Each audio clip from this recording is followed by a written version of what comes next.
What's going on, guys? Welcome to the LowKick MMA recap show, recapping UFC Fight Night, Vettori vs. Holland. I'm your host, Ryan Galloway, and joining me is Jordan Ellis. Jordan, how you doing, mate? I'm doing good. How are you doing? Not too bad. You had a good card for you this past weekend, nice and early for you, but a real late one for me. So how was that in your experience?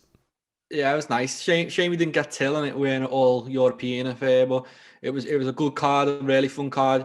We got to see the Venom gear, which I quite like, and we had some good fights on there, and a really standout performance from Vettori topping it off. So lots to get into.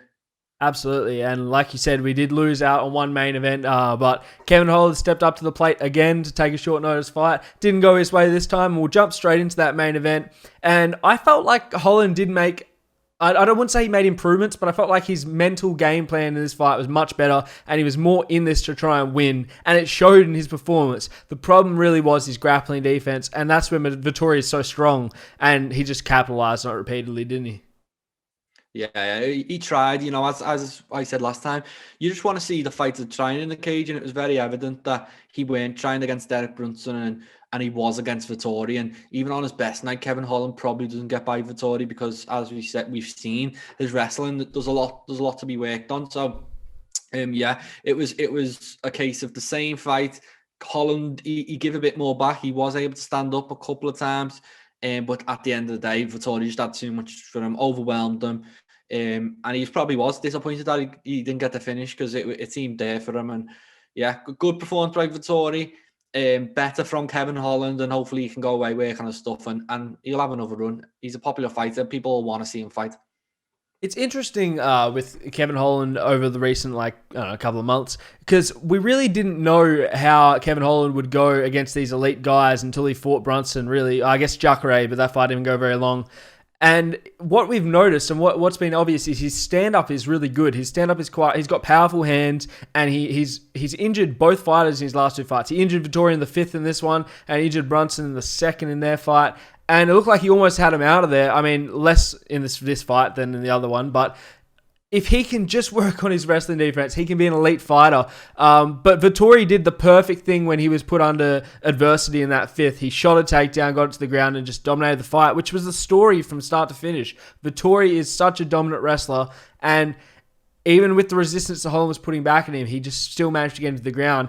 And while that's where he had to win the fight, and he won the fight 50-44 on all the judges' scorecards, as he should have, it's probably not the most entertaining for fans. And because of that, I don't see him getting a title shot off this win. What do you think about that? No, he's not gonna get a title shot. There's still work to be done. As Vettori's win streak, it's 5 now. It's impressive, but the biggest name on there is Jack Hermansson or Kevin Holland, which are two good wins, but they're not standout, and he hasn't done it in emphatic fashion. If he went out there and starched Jack Hermansson and Kevin Holland, we're talking about something else, but he didn't. He edged Hermansson. He dominated Holland, but they both went to the decision, so I don't expect him to get a title shot. I'd like to see him in there with Brunson. But yeah, there's stuff to be done on Kevin Holland's part, and I'm happy to see slight improvements, but there's big work to be done, and I think he needs to go down to welterweight because it's the fight game. Size does matter. Size really does matter, especially when it comes to wrestling. As we've seen, Izzy stepped up. No one's been able to take him down at middleweight. He goes up and he's getting took down by Jan, who isn't necessarily known for his wrestling. So size matters. I think Holland will have a better time defending takedowns at 170, and that's where I want to see him next. And Vettori, I want to see him in there with someone like Brunson, someone like Darren Till. Yeah, maybe the loser of Whittaker against Gastelum or Costa when he comes back. There's so many options. Middleweight's on fire right now, but it's not a title shot. Yeah, I agree with you. I don't think it's a title shot, but I feel like it would be a little rude to give him the Darren Till fight after he was just booked to fight Till and he gets a win. You know, I feel like in his eyes and a lot of people's eyes, that's taken a little bit of a step back. I feel like a Costa or a Brunson is probably the right move to make there. And whoever doesn't fight him, so say he gets matched with Costa, you could do Brunson versus Till, you know, or you could do Costa versus Till. That makes more sense in my opinion.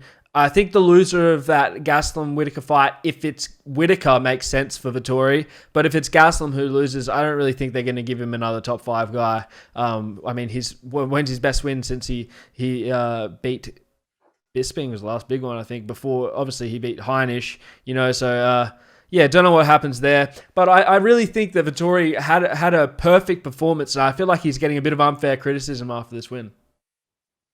Well, the thing is Darren Till's top 5 fighter still, isn't he? He's in the top 5, so like for Vettori, he doesn't gain too much credit from this one because number one, he was supposed to win. Kevin Holland's, I think, ranked 10th or something like that.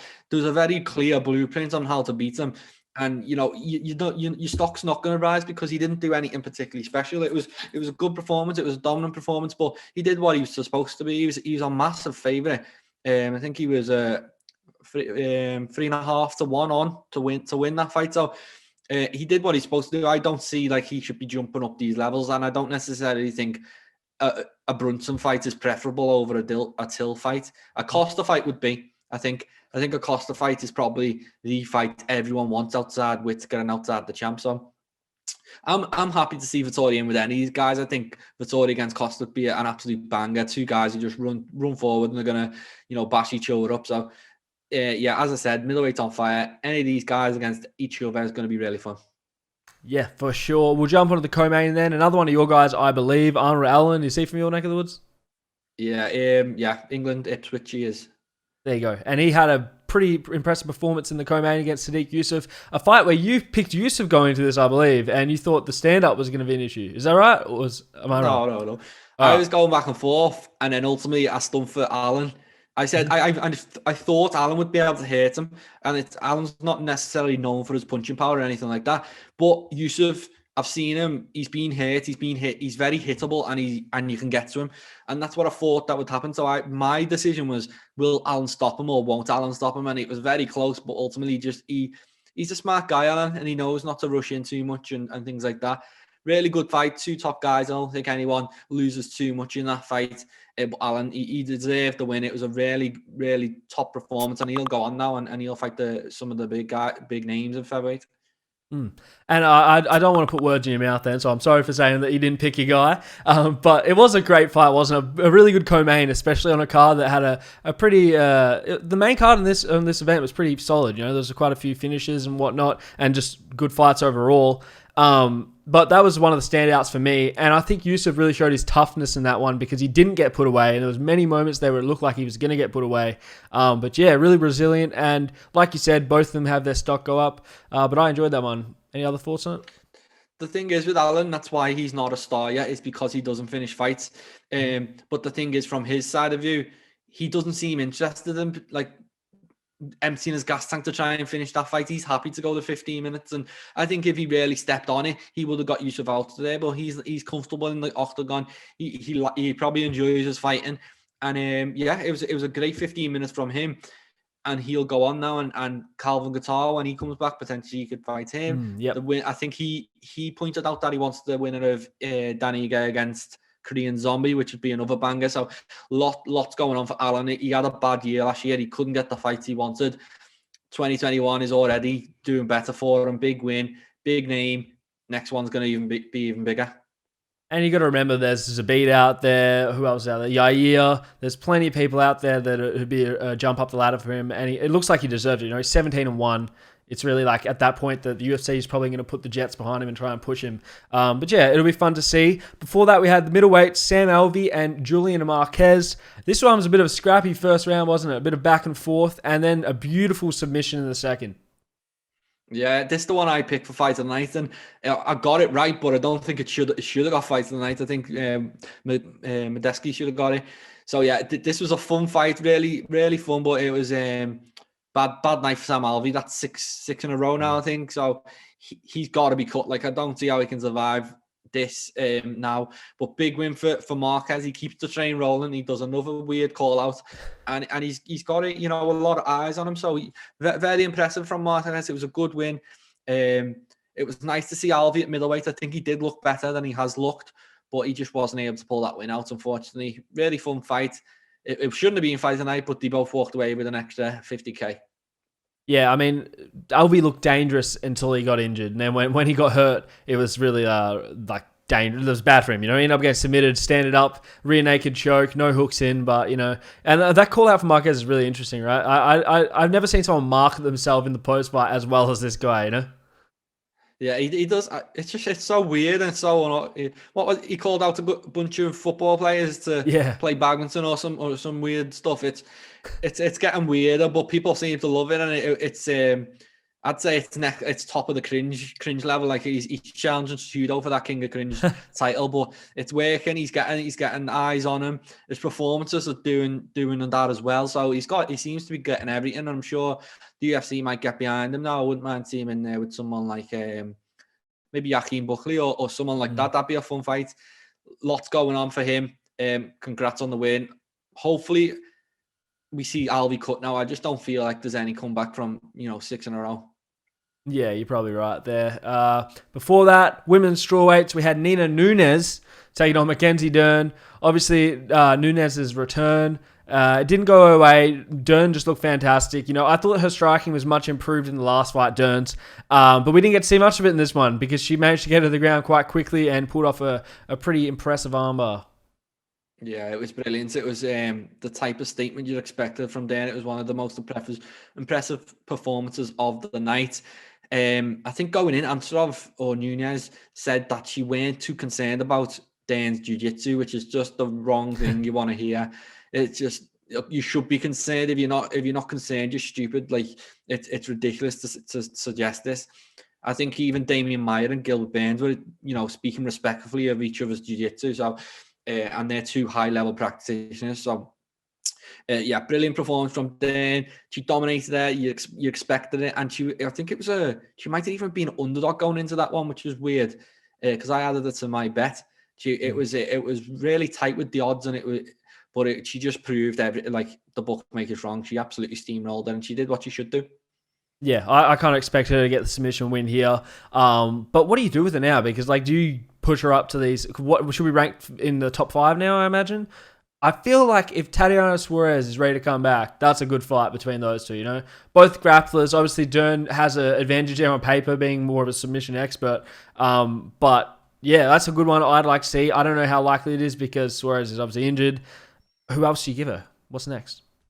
Maybe Joanna. If Joanna's ready to come back, I could see them headlining the card. 5-round main event. Dern against Joanna. It would be a really cool fight. I'd love to see that. I don't know if Joanna feels like she should go straight into the title shot. I think she should. I think she won that fight against Zhang, but will she be willing to, it's been a while now. I think it's been over a year at this point. So does she want to get back in there, or does she want to wait and see how the next title fight plays out? Because you can imagine if Rose wins, she's not getting that fight because she's lost twice to Rose. So it's up in the air, but then there's plenty going on. That's one of the biggest divisions for me, most exciting divisions. So Dan won't be short of options, I'm sure. Yeah, you're probably right. Before that, we had probably one of the biggest names on the card, Mike Perry, taking on Daniel Rodriguez. And I picked Rodriguez in this one, and I was right. He looked fantastic. I thought it would be a quick finish, though, and I was wrong.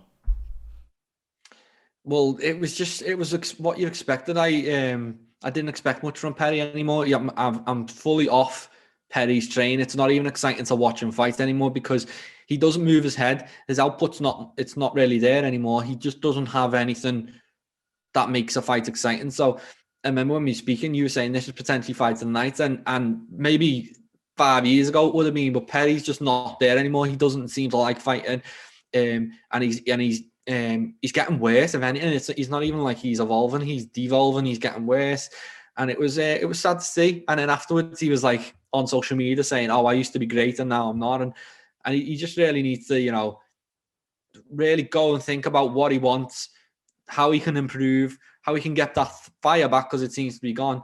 And it was a tough one for Perry, but Daniel Rodriguez looked fantastic. He pieced them up all night and got a really wide decision, which he really did deserve.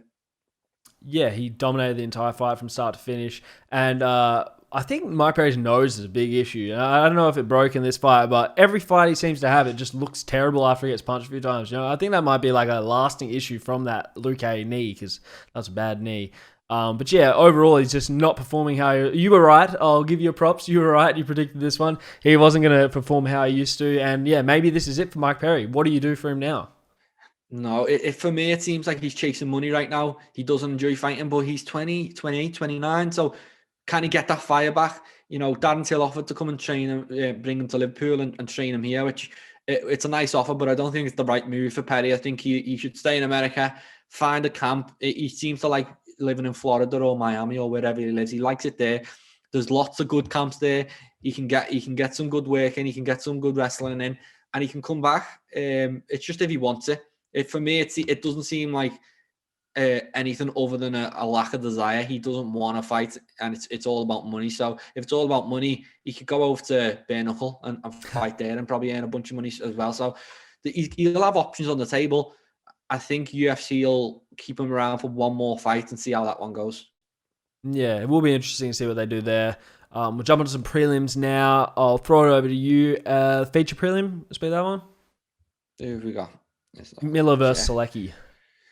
Yeah, I like Miller. I still like Miller in these fights against these prospects. You know, Sodiq, I think he was pumped after this fight. You know, to be able to say, "Oh, biggest win in my career." Jim Miller is still a name. I like seeing him up against these young contenders. It wasn't much of a fight, but Sodiq walks away with the win. He carries on his momentum, and I think Jim Miller broke a record. I think he's got the most UFC appearances after that fight as well. So yeah. Decent fight. You don't take too much from it other than that Sodiq passed a good test. Yeah, 100%. Other ones we'll pick through. I don't know if we'll go through all these. Obviously, I have to mention the Gamrot knockout, which in the second round against Holtzman. Not good for Holtzman, who I think got finished before that by Dariush, didn't he? Am I right? Yeah, Gamrot. It was a big one for him because he come into the UFC. He was already a champion in Poland, and he had a lot of hype, and then the decision just didn't go his way. I thought he won, but he was unlucky, and so he needs to go out there and make a statement this time, and he really did. It was a beautiful KO against Scott Holtzman, who, you know, as we said just before this fight, was in with Benal Dariush, who's in with Tony Ferguson next. So it's stacked at the top of that lightweight division, and I feel like Gamrot can make some moves pretty quickly, and, you know, potentially get a ranked opponent next. Yeah, potentially. I mean, he did perform really well on that one. Before that, we had probably the fight of the night. I'd say this is what you were talking about. McDessie taking on Bahamondes. Huge size difference. When I saw them in there, I was like, this is not going to end well at all. But McDessie, the veteran in this one, just proved that having the time in the octagon and the technical skill beats having the height and reach advantage. You know? For me, there's such a thing as being too big for the division. Bahamondes is too big for what was it, lightweight. He missed the weight anyway, which tells you something. So he looked in that first round, or was it the second? He looked vulnerable. Like, he looked like every time he hit, he was wobbling all over the place. So I was pretty impressed that he just survived. Hopefully he goes up to welterweight next, because he's got the frame for it. He clearly struggles at lightweight, and it's at a point, it doesn't benefit you to cut that much weight. So we've seen it with James Vick. He was at lightweight his whole career, and he was 6 foot plus, and he was chinny. And I think it does diminish, you know, you sometimes. And Bahamondes looked really good. I'd like to see him at welterweight. And McDessie, you know, he's been one of the guys at this weight for a while. He's a cool fighter. This was a great fight, and they can count themselves unlucky that they didn't get fight tonight, because it definitely was. Yeah, no, I agree. It was the best fight on the card in terms of enjoyment to watch.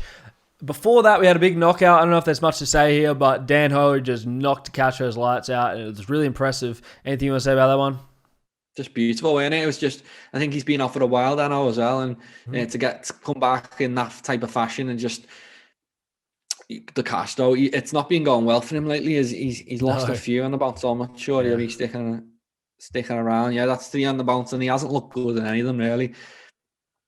So yeah, he had that brilliant debut, but he's not been able to capitalise on it, and that was a bad one. Absolutely slumped he was, and congrats to Dano, brilliant performance. Yeah, before that, I had probably my favourite fight of the night, which was Shaw versus Zua. Really, really fun grappling match, this one. Both guys looked really good. It was kind of close going to the decision, but I thought Shaw edged it out as well, and obviously he won. So yeah, did you catch that one? Do you think it was good? Yeah, it was close. It was competitive, but it was pretty clear for Jack Shaw, I thought. We were saying going into the fight, well, I was thinking anyway, that there's been no evidence of any issues with Shaw in terms of, there's no weaknesses. I couldn't see anything. And in this one, I kind of did point out, see that, you know, maybe a bit of octagon IQ. You know, he did some things that allowed Asia to have a better fight than he really should have. You know, Shaw's clearly more talented. I feel like he beat him everywhere, but he allowed Azure to creep into the fight. Some unfruitful takedowns and ended up on the bottom and, just standing in range when he shouldn't have. But little things to work on. But Jack Shaw continues, to impress. He looked great. Probably the biggest win of his career. And he'll move on now. Bantamweight stacked. More fights at bantamweight for him. And there's huge names that he can go with. Yeah, I agree. It's like, I just don't understand where these fighters are when they come to booking Sean O'Malley, right? They want to give Sean O'Malley a test, but they're giving him all these like veterans who have been around for quite a while. I would love to see him in there with one of these guys, not because I'm trying to see Sean O'Malley lose or something, just because I feel like when he was coming up through these lower level guys before he gets a ranked opponent, he's not getting the top of the cream of the crop, you know what I mean? But hey, it's bantamweight. One of these guys could get a ranking in their next fight, and they could be matched up with anyone. Fun to see what happens with both those fighters. Before that, I disagree with the decision. I thought Griffin beat Saldana. I want to get your thoughts on that fight. Yeah, it was tight.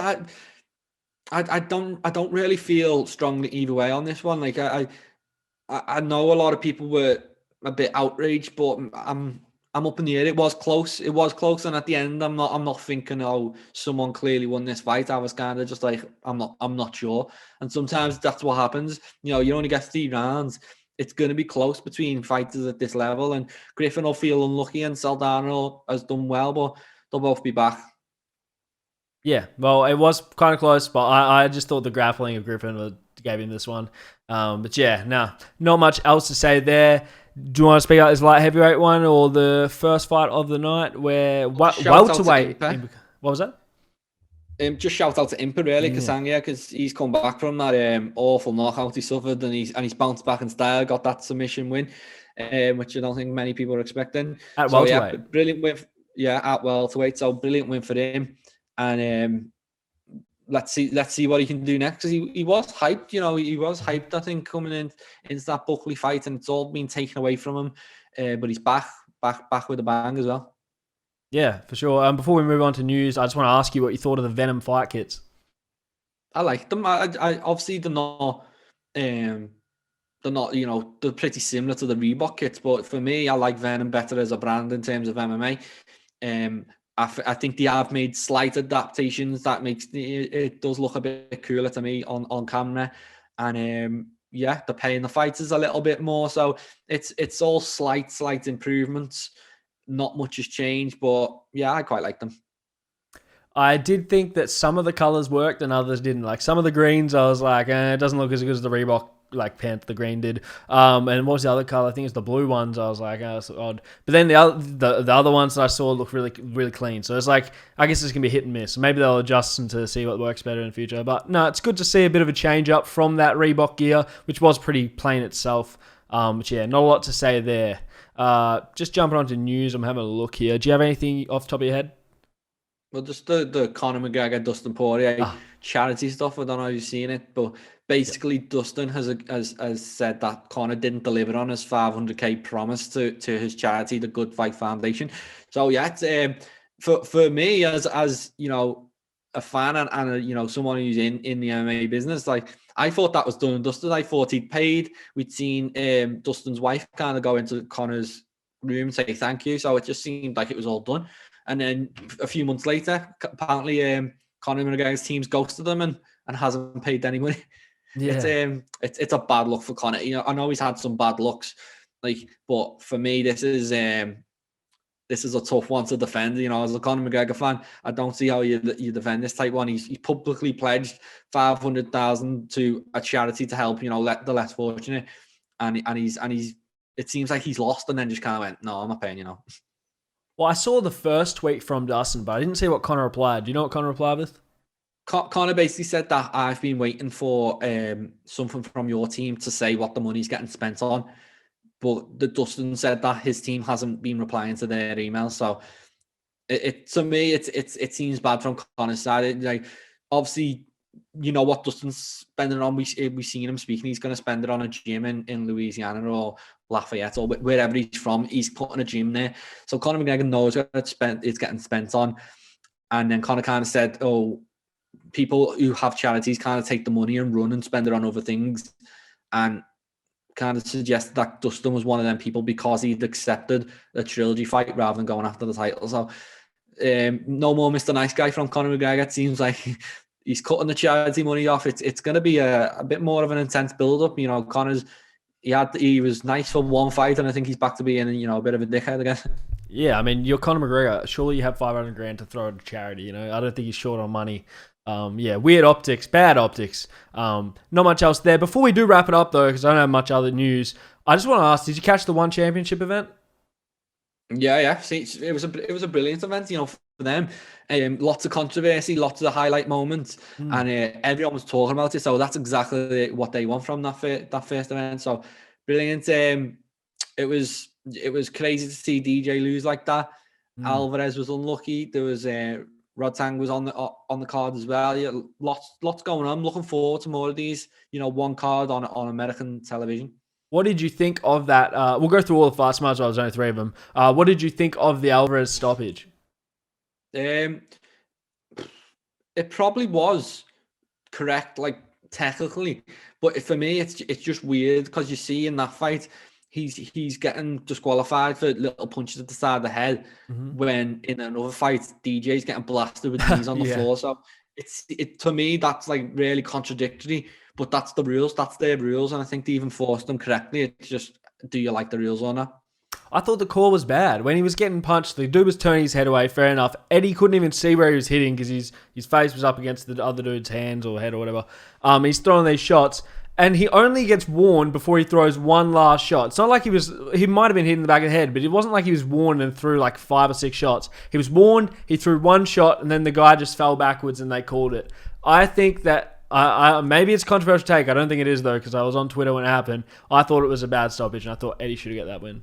I think a lot of people will think that, but he was hitting him behind the back of the head, and he was warned. So it's what can you do? And then obviously the guy was knocked out. So what I don't understand what can happen really. That's the rules. You can't hit someone in the back of the head, and it's similar. The guy was playing the game where he was turning his head. Yeah. You know, away from the punches, so you couldn't get his face. But it's the same as someone putting a hand on the floor, so you can't need them. People don't like it, but it's the rules are allowed, you know, for people to do this type of stuff. So Eddie can feel hard done by. I think the rules are off, but I don't know what the referee was supposed to do there. I don't think it was a clean knockout, you know, by one's rules.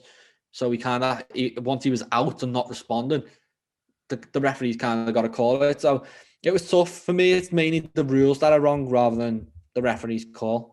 Yeah, I think they should go back to Pride rules, get rid of all these new ones and just Pride rules it. We will talk about the DJ fight, but what did you think of DJ before the finish? Before he got finished, did you think he looked pretty good? Do you think he was in the fight? He was, but Marias is so big. This is 135. I know they have hydration tests and all that stuff, but I'm not sure Marias would make 125, you know, in the UFC if he moved over there. So, yeah, he's a big kid. It was always going to be a tough task, but DJ's so good.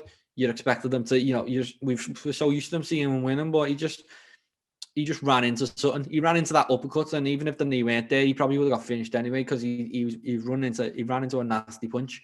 But yeah, beautiful stoppage. Johnson, he looks good. He always looks decent, but Marias, it was his night, and you know, well done to him. It was brilliant.